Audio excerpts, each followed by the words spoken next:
Hey tubes, I'm just in the process of trying to fix a leak in the spar pool, and I thought, I should video this because I've looked online and this particular spar, which is a Leisure-Rite, I haven't seen anyone try and fix a leak in one of these.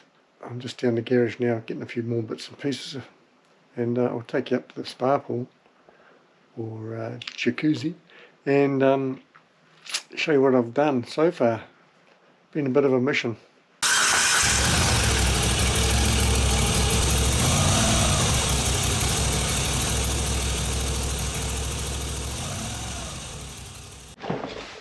Just have to make sure the next door neighbour's not out there because she'll come out moaning about something.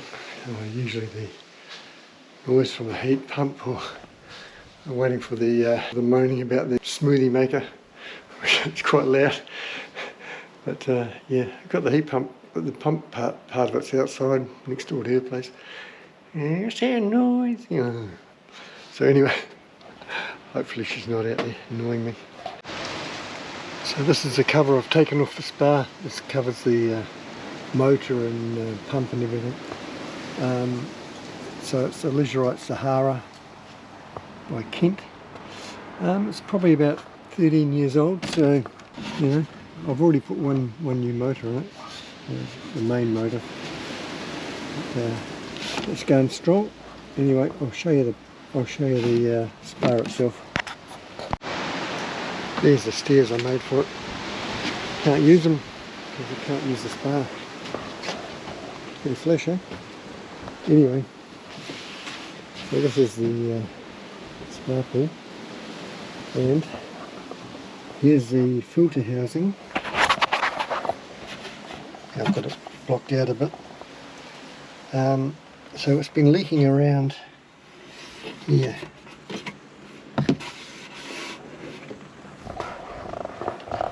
I cleaned it up a bit. This is all just covered in this white shit.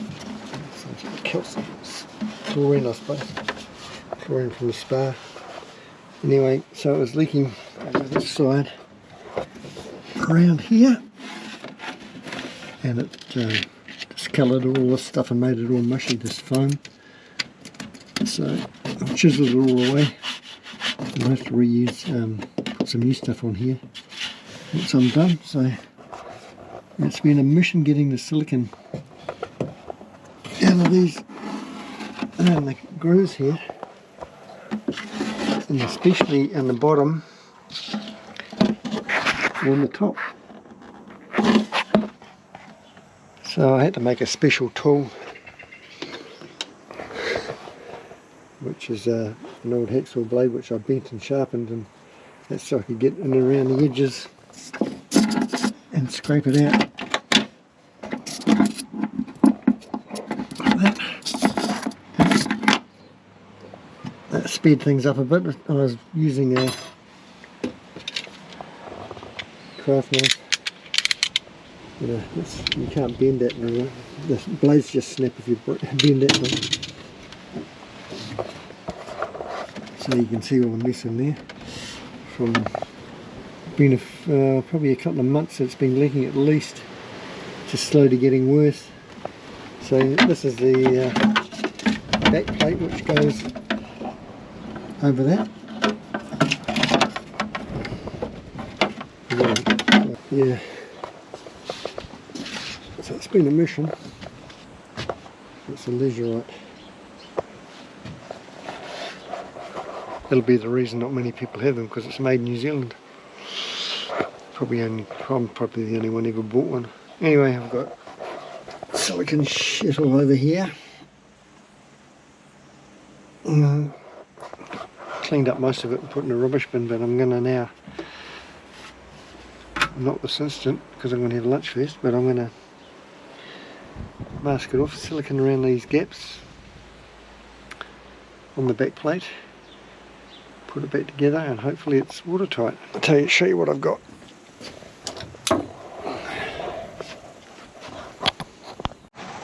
So I've got Marine Flex high performance adhesive sealant.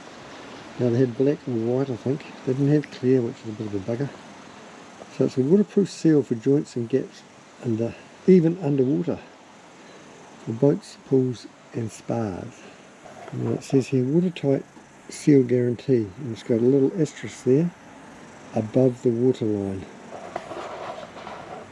So it's for spas, pools, above the waterline. Unreal. So anyway, it's the only one I could find that would be half suitable. So it better be waterproof below the waterline, otherwise we're in deep shit. I don't feel like scraping the shit out again. A major job. We did ask a spa pool guy to come up and fix it, but we haven't heard back from him. Yeah, he'll be up in a couple of weeks, but it's been over a month now, so I decided to do it myself. Anyway,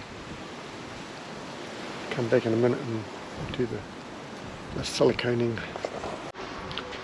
Well, half a roll of paper towels, half a bottle of Terps, 10 pairs of gloves, a towel and 2 rags later, it's sort of finished. I made the fatal mistake of getting white silicone.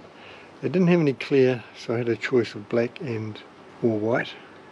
So for some obscure reason, only known to someone mentally retarded, I chose white.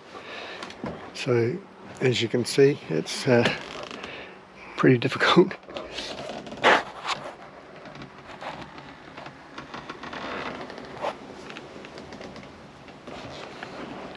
So hopefully it's sealed it. It's a bit of a mess inside, but who cares about that, as long as it's watertight.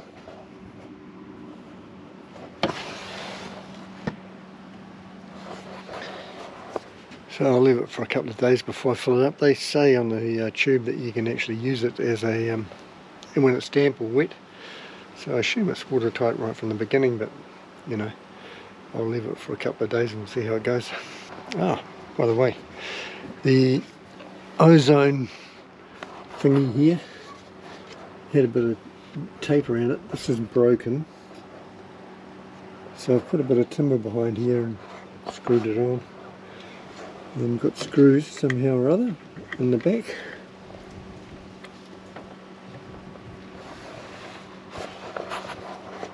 Nothing's ever easy in this world, is it? That's what I've found anyway.